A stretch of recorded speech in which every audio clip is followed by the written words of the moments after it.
لبيك لا شريك لك لبيك إن الحمد والنعمة لك والملك لا شريك لك. الحمدللہ رب العالمین والعاقبۃ للمتقین الصلاۃ والسلام علی سید الانبیاء والمرسلین الصلاۃ والسلام علی عبدہ ورسولہ محمد المصطفیٰ امام الانبیاء خاتم النبیین وعلی آلہ اصحابہ الطیبین الطاہرین رضوان اللہ تعالی علیہم اجمعین. قال اللہ تعالی فی القرآن المجید والفرقان الحمید الحج اشہر معلومات نحمدہ ونصلی علی رسول الکریم اما بعد. ہزار بار بشویم دہن ز مشک و گلاب ہنوز نام تو گفتن کمال بے ادبیست ادب گاہست زیر آسماں از عرش نازک تر نفس گم کردمی آیا جنید و بایزید اینجا. حضور آپ کی جو اتباع کرتے ہیں، حضور آپ کی جو اتباع کرتے ہیں وہ اپنے نفس کا کھل کر دفاع کرتے ہیں. نبی کے نقش قدم کی بغیر چون و چرا، نبی کے نقش قدم کی بغیر چون و چرا خدا کی مرضی سے ہم اتباع کرتے ہیں. بتا کہ کعبے کو تیران گاہ کے معنی، بتا کہ کعبے کو تیران گاہ کے معنی وہیں سے طے وہ حد ارتفاع کرتے ہیں. خدا کے ساتھ نبی کی گواہی دے دینا، خدا کے ساتھ نبی کی گواہی دے دینا اذاں کے جملے یہی اطلاع کرتے ہیں. ناظرین السلام علیکم ورحمۃ اللہ وبرکاتہ. فضائل حج میں آپ کا میزبان سید کاظم شرفی آپ تمام کا تہ دل سے خیر مقدم کرتا ہے. روز نئے موضوع کے ساتھ ہم آپ کی خدمت میں حاضر ہو رہے ہیں. فضائل حج پروگرام میں آج مناسک کے سلسلے میں گفتگو کریں گے. ہمارے ساتھ جو مہمان عالم دین یہاں پر تشریف فرما ہیں میں ان کا تعارف کروا دیتا ہوں. ہمارے ساتھ موجود ہیں حضرت العلامہ مولانا سید ضیاء الدین نقشبندی قادری صاحب، شیخ الفقہ جامعہ نظامیہ اور director Abul Hasanat Islamic research centre www.ziaislamic.com. محترم پروگرام میں آپ کا خیر مقدم ہے. اس کے ساتھ آپ کے ہمارے ہر دل عزیز نعت خواں جناب اسد خان صاحب یہاں پر تشریف فرما ہیں. ہم باری باری آپ سے نعت سنتے رہیں گے. آئیے ناظرین پروگرام کا آغاز کرتے ہیں گفتگو کا بغیر کسی زائد تمہید کے. ہم محترم حضرت علامہ مفتی سید ضیاء الدین صاحب قبلہ کو جو ہے اظہار خیال کا موقع دیتے ہیں. حضرت جس طرح فرائض مسلمان انجام دیتے ہیں ہر وہ موقع پر جو اللہ تعالیٰ کی اتباع کے لیے، حج ایک ایسا موقع ہے جہاں پر کچھ لوگ یہ تو نمازیں ادا ہوتی ہیں، ایک عبادت تو وہیں ہو گئی ہے اور توحید کے علمبردار بن جانا ہے، وہاں پر لبیک کی صدائیں جو ہے لگاتے رہنا ہے. پھر اس کے علاوہ جو لوگ خواہش رکھتے ہیں وہ ایک اور عبادت نفل روزے ادا کر لیتے ہیں. کئی عبادتیں یہاں پر ہو رہی ہیں یہ ایک سفر کے دوران. اس کے اندر حج کے دوران جو مناسک بتائے گئے ہیں، مناسک جو ایک الگ ہٹ کے ایک عبادت کا جو درجہ رکھتے ہیں، اس کا کیا ثواب رکھا گیا ہے، اس کے کیا فضائل بیان کیے گئے ہیں؟ الحمدللہ رب العالمین والصلاة والسلام علی حبیبہ سید الانبیاء واشرف المرسلین وعلى آلہ الطیبین الطاہرین واصحابہ الاکرمین الافضلین ومن تبعہم وأحبهم بإحسان اجمعین الى یوم الدین. اما بعد، بہت ہی بہترین سوال ہے کہ یہ مبارک فریضہ حج ادا کرنے کے لیے جو خوشا نصیب اور سعادت مند اور خوش نصیب لوگ جایا کرتے ہیں، یقیناً یہ بخت آور ہیں، وہاں رحمتوں اور برکتوں کو پانے کے لیے جاتے ہیں. اب رہا یہ کہ اس میں مناسک کی ادائیگی کے سلسلے میں اجر و ثواب کیا ہے، اس کی فضیلت کیا ہے. تو اس سلسلے میں قرآن مجید میں رب العالمین کا یہ ارشاد مبارک ہے وَأَتِمُّ الْحَجَّ وَالْعُمْرَةَ لِلَّهِ. اور تم اللہ کی رضا اور خوشنودی کے لیے حج اور عمرہ کو کامل طور پر ادا کرو۔ اس میں رب العالمین نے سب سے پہلے تو یہ بتایا کہ یہ اللہ کی رضا اور خوشنودی کے لیے ہو۔ جب اللہ کی رضا اور خوشنودی کے لیے ہے تو یقیناً اس سے بڑھ کر کوئی اور نعمت نہیں ہو سکتی کہ اس عبادت سے رب العالمین اپنے بندے سے راضی ہوتا ہے۔ اب رہا اس کے فوائد، مزید اس کے برکات، تو اس سلسلے میں رسول رحمت صلی اللہ علیہ وآلہ وسلم کا ارشاد گرامی جو کہ صحیح بخاری اور صحیح مسلم میں جگمگا رہا ہے، من حج للہ فلم یرفث ولم یفسق رجع کیوم ولدتہ امہ، کہ جو اللہ کی رضا کے لیے حج کرے گا اور اس میں کسی بھی قسم کی بے حیائی کی باتوں سے اور بے حیائی کے کاموں سے اپنے کو باز رکھے گا اور گناہ سے اور فسق و فجور سے اپنے دامن کو آلودہ نہیں کرے گا، جب وہ حج کر آتا ہے تو آقا علیہ الصلاۃ والسلام یہ بشارت اور خوشخبری مرحمت فرما رہے ہیں کہ وہ اس دن کی طرح ہو کر آتا ہے جس دن اس کی ماں نے اس کو جنم دیا تھا۔ تو یہ کتنا بڑا اجر و ثواب ہے کہ ایک آدمی پوری زندگی بھر کے اپنی سیاہ اعمال کا وہاں خاتمہ کر دیتا ہے، پھر سے اس کی نئی زندگی کا آغاز ہوتا ہے۔ اور آخرت کی برکتیں، آخرت کی نعمتیں تو بے شمار ہیں۔ حضور علیہ السلام کے یہی ارشاد آخرت میں حج کرنے والوں کے مرتبے کو بتلانے کے لیے کافی ہے۔ ارشاد فرماتے ہیں الحاج یشفع فی 400 اہل بیت من جیرانہ، او کما قال علیہ الصلاۃ والسلام، یہ حج کرنے والا 400 اپنے گھرانوں کی، اپنے خاندان کے 400 جو قبیلے ہیں، خاندان ہیں، گھرانے ہیں، ان کی سفارش کل قیامت کے میدان میں کرے گا۔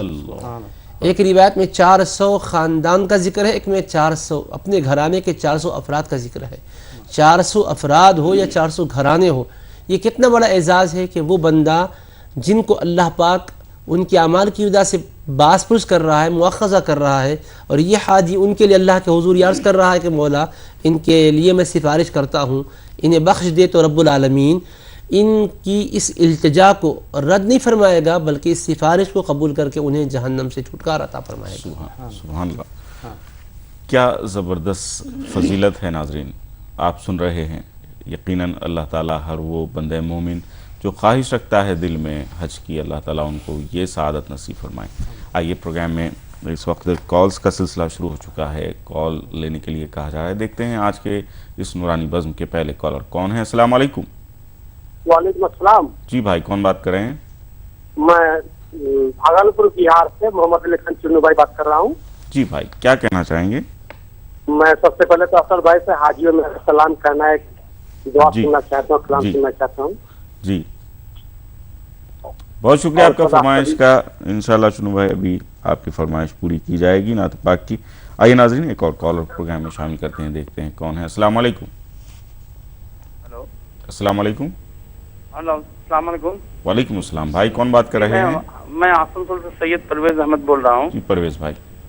جی ہمارا سوال ہے کہ طب نبوی میں حجامہ کے بارے میں تھوڑا بتانا تھا، آپ نے بتایا تھا، تو حجامہ کیا ہے اس پر تھوڑا روشنی ڈال دیں گے؟ ٹھیک ہے، ٹھیک ہے، بہت شکریہ آپ کا کال کرنے کا، بھی آپ کے سوال کا جواب لیا جائے گا۔ ناظرین آئیے ایک اور کالر ہمارے ساتھ جڑ گئے ہیں، دیکھتے ہیں کون ہے۔ السلام علیکم۔ السلام علیکم۔ جی وعلیکم السلام، آواز سن پا رہا ہوں میں، آپ کی آواز سن پا رہے ہیں میری؟ الحمدللہ آپ کی آواز آ رہی۔ بھائی کون بات کر رہے ہیں؟ جی اتراکھنڈ سے بات کر رہا ہوں، اویس رضا تحسینی۔ جی اویس رضا صاحب، کیا کہنا چاہیں گے بھائی؟ سوال کرنا تھا ایک۔ جی فرمائیے۔ دراصل پہلے اگر آپ کو تھوڑا سا وقت ہو تو میں کچھ باتیں پہلے بتانا چاہتا ہوں، بس تھوڑی سی بات ہے۔ جی بات یہ ہے کہ ابھی جب ای ٹی وی پر اس سے پہلے اور پروگرامز آئے ہیں تب میں نے اپنے سوالات کیے تھے۔ جی بھائی۔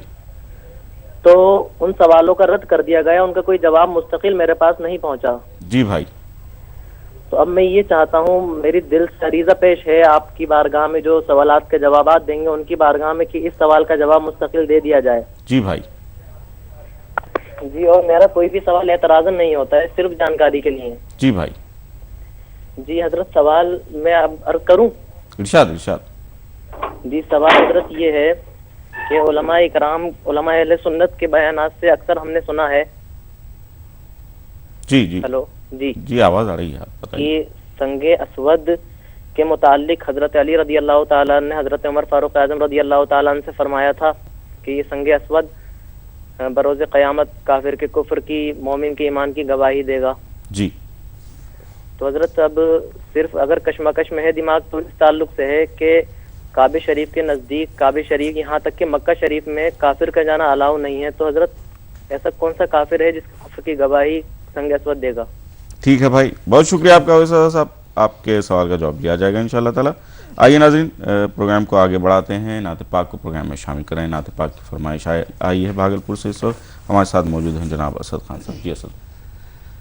صلی اللہ علیہ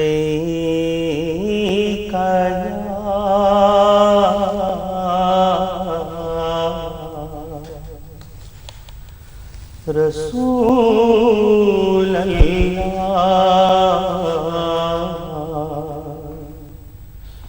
وسلم علیک یا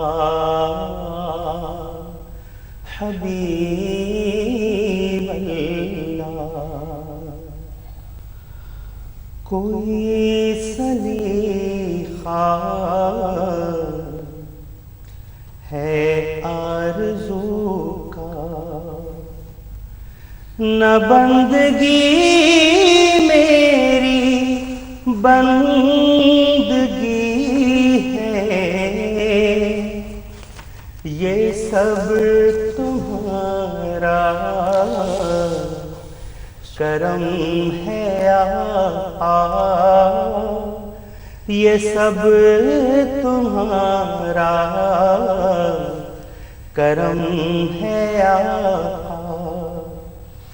کہ بات اب تک بنی ہوئی ہے، یہ سب تمہارا کرم ہے آقا. عمل کی میرے اساس کیا ہے، بجز ندامت کے پاس کیا ہے، سلامت تمہاری نسبت. میرا تو ایک آسرا یہی ہے، رہے سلامت تمہاری نسبت. تجلیوں کے کفیل تم ہو،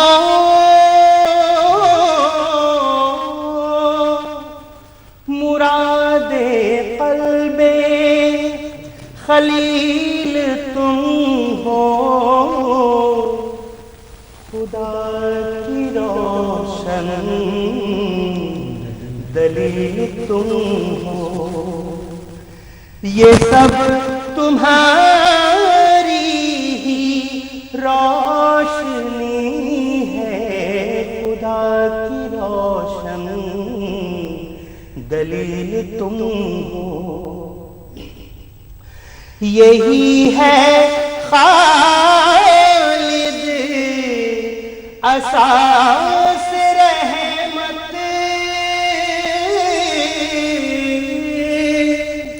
یہی ہے خالد بنا عظمت.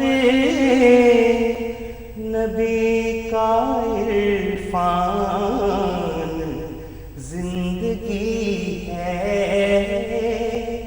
نبی کا عرفان زندگی ہے، نبی کا عرفان بندگی ہے.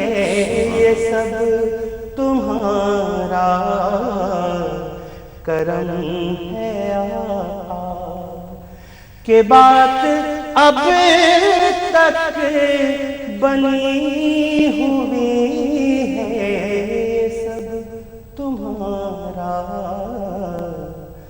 کرم ہے. سبحان اللہ، سبحان اللہ. بہت بہت بات آپ نے پیش فرمائی. بہت بہت شکریہ اسد بھائی. ناظرین آئیے ایک مختصر سے وقفے پر جا رہے ہیں. انشاءاللہ العزیز آپ کے سوالات کے جوابات وقفے کے بعد دیں گے. لیتے ہیں ایک مختصر سا وقفہ.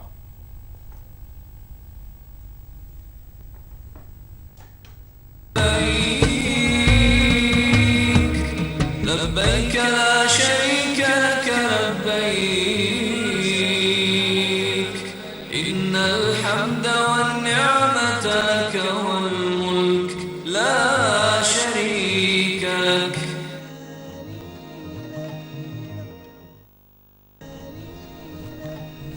ودا کرنے کا یہ آسمانی شیوا ہے.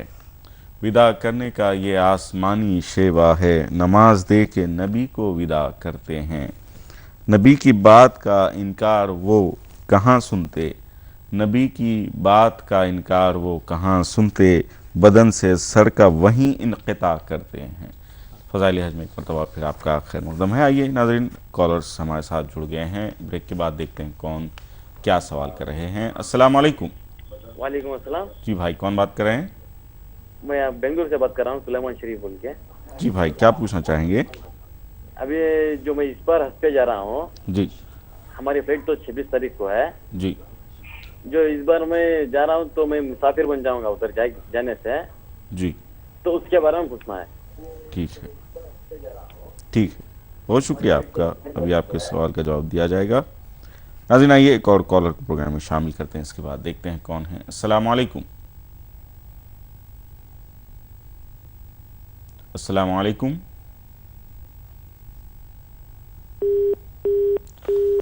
لگتا ہے کال ڈراپ ہو گئی ہے. مفتی صاحب جو سوالات آ گئے ہیں ہم کو شامل کرتے ہیں. بھائی نے سوال کیا سنگ اسود سے متعلق کیا احکام ہے اس تعلق سے. بسم اللہ الرحمن الرحیم.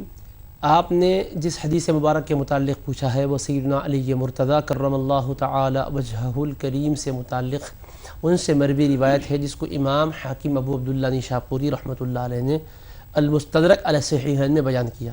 دراصل صحیح بخاری اور صحیح مسلم میں بھی یہ حدیث پاک ہے, دیگر صحیح ستہ میں ہے, اس میں مختصر ہے, اور مستدرک علی الصحیحین میں اس کی تفصیل ہے.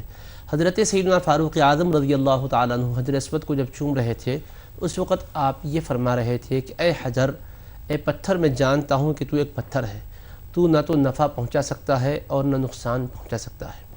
اگر میں نے رسول کریم صلی اللہ تعالی علیہ وآلہ وسلم کو نہ دیکھا ہوتا کہ آپ صلی اللہ علیہ وسلم نے تجھ کو چوما ہے تو میں تجھ کو کبھی نہ چومتا. تو حجر اسود کو چومتے ہوئے بوسہ لیتے ہوئے فاروق اعظم نے حضور اکرم علیہ الصلاۃ والسلام کی سنت مبارکہ کا حوالہ دیا. لیکن ایک جملہ آپ نے ساتھ ساتھ جو فرمایا کہ تو ایک حجر ہے, لا تنفع ولا تضر, نہ نفع دے سکتا ہے نہ نقصان دے سکتا ہے. تو اس موقع پر سیدنا علی مرتضیٰ کرم اللہ وجہہ الکریم وہاں تشریف فرما تھے. تو آپ نے فرمایا کہ اے عمر کیا کہہ رہے ہو, کیا یہ نفع اور نقصان نہیں دے سکتا ہے؟ اس کی ذات سے بذات خود تو کوئی نفع دینے والا ہے نہ کوئی نقصان دینے والا, یہ تو اسلام کا مسلمہ عقیدہ ہے. لیکن یہ کہ اللہ پاک کل محشر کے میدان میں اس کو جس شان سے اٹھائے گا, انہوں نے اس حدیث پاک کا حوالہ دیا کہ فرمایا علی مرتضیٰ کرم اللہ وجہہ الکریم ورضی اللہ تعالیٰ عنہ نے کہ میں نے حضور نبی پاک صلی اللہ علیہ وسلم سے یہ ارشاد مبارک سنا ہے کہ آپ صلی اللہ علیہ وسلم نے فرمایا کل محشر میں اللہ تبارک و تعالی حجر اسود کو اس طرح اٹھائے گا کہ اس کو 2 آنکھیں بھی ہوں گی اور زبان بھی ہوگی, اور جس نے حق کے ساتھ اس کو چوما ہے اس کے ایمان والے ہونے کی یہ شہادت اور گواہی دے گا. اور جس نے چومتے وقت عقیدے میں کوئی تذبذب لا لیا یا اس کے ایمانی کیفیات میں کوئی فرق رہا یا پھر دل میں کفر کو چھپا کر بظاہر ایمان کا اظہار کیا ہوا تھا, وہ اس کو چوما ہوا ہے, تو کل محشر میں اس کے نفاق کی اور اس کی بد اعتقادی کی بھی وہ گواہی دے گا, کفر کی بھی گواہی دے گا. تو بھائی آپ کو اشکال یہ پیدا ہوا کہ حرم پاک میں داخل تو وہ لوگ ہی ہوتے ہیں جو کلمہ گو ہوتے ہیں, جو اللہ اس کے رسول علیہ السلام پر ایمان رکھنے والے ہوتے ہیں, دوسرے تو اندر آتے نہیں, ان کے لیے وہاں داخلہ رکھا بھی نہیں گیا ہے. تو پھر وہ چومنے والے جو بھی ہوں گے سب اہل ایمان ہیں, تو پھر کافروں کے کفر کی کیسے گواہی دے گا؟ یہ اشتباہ جو آپ کو ہوا ہے, یہ حدیث پاک میں یہ تو نہیں فرمایا ہے حضور پاک علیہ السلام نے کہ جو کافر آ کر چومے گا اس کافر کی کفر کی گواہی دے گا. یعنی مطلب یہ کہ آپ یاد رکھیے, ایک ہے بندہ مومن جو ایمان کا اظہار کرتا ہے. کسی کا مومن ہونا زبان سے اقرار جب وہ کرتا ہے تو ہم کو معلوم ہوتا ہے, دل کے اندر کی کیفیات آپ ہم نہیں جانتے. وہ بھی لوگ دنیا میں ہیں جن کا قرآن مجید میں اللہ نے تذکرہ کیا، وَمِنَ النَّاسِ مَن يَقُولُ آمَنَّا بِاللَّهِ وَبِالْيَوْمِ الْآخِرِ وَمَا هُمْ بِمُؤْمِنِينَ۔ لوگوں میں کچھ وہ لوگ بھی ہیں جو کہتے ہیں ہم اللہ پر ایمان لائے اور آخرت کے دن پر ایمان لائے، وَمَا هُمْ بِمُؤْمِنِينَ، حالانکہ یہ مومن نہیں ہیں۔ تو وہ دل میں جو کفر کو چھپا کر اظہار ایمان کا کرتے ہیں، کلمہ پڑھتے ہیں، ہم تو ان کے اس اقرار اور اظہار کو دیکھتے ہوئے مومن ہی کہیں گے، لیکن دل کا چھپا وہ کفر آپ نہ تو کوئی آج کے آلے سے معلوم کر سکیں گے نہ اپنی نظر سے معلوم کر سکیں گے۔ اللہ نے حجر اسود میں وہ صلاحیت ودیعت کی اور اس کے اندر وہ تمیز کی قابلیت عطا فرمائی کہ چومنے والے کے دل کی کیفیت کیا ہے وہ جانتا ہے، وہ محفوظ کرتا ہے، اور وہ محشر کے میدان میں کہے گا کہ ہاں یہ جو چوم رہا تھا یہ ظاہراً زبان سے اظہار کرتا تھا، دل میں اس کے کفر تھا، نفاق تھا، یہ دل کے کفر و نفاق کو وہاں ظاہر کرے گا۔ یہ نہیں ہے کہ ظاہری طور پر وہاں کافر ہی آ کر چومے تو ان کے کفر کو کہے گا، اور جو کلمہ گو ہوں گے اندر سے اگر کفر ہے، نفاق ہے، بد اعتقادی ہے، گستاخی ہے، سوء ادبی ہے، یا کوئی کفری عمل انہوں نے کیا ہے جس کی وجہ سے وہ کلمہ طیبہ کا پڑھنا ان کے لیے محشر میں نجات کا باعث نہیں بنے گا۔ اس لیے کہ ایمان صرف اقرار کا نام تو نہیں ہے نا، دراصل ایمان دل کی کیفیت جس میں تصدیق ہو اس کا نام ہے۔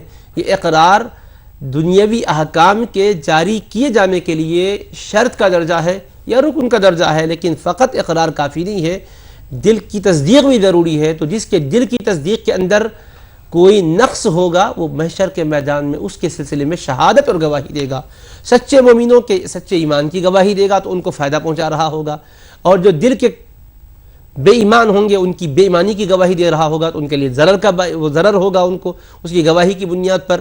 اور یہی ایک حجر اسود ہی کی قیامت میں گواہی نہیں ہے، خدا کی گواہیاں اور بھی ہیں جو اس نے مقرر کی ہے کہ کرامن کاتبین دفتر پیش کر دیں گے، ہمارے جسم کے اعضاء ہمارے خلاف گواہی دیں گے، اور جس دھرتی اور زمین پر ہم نے گناہ کیے یا کفر کیا یا اندر پلاننگ کی، منصوبے کی، وہ زمین کے ذرات کو بھی اللہ محشر میں جو اجازت دے گا۔ قرآن میں جیسا یومئذ تحدث اخبارها بان ربک اوحی لها، آپ کے رب نے بتلایا ہوگا زمین کا ذرہ ذرہ بھی ہمارے خلاف گواہی دے گا۔ اس طرح سے وہ شہادتیں پوری ہوگی، ایک شہادت اس میں حجر اسود کی بھی ہوگی۔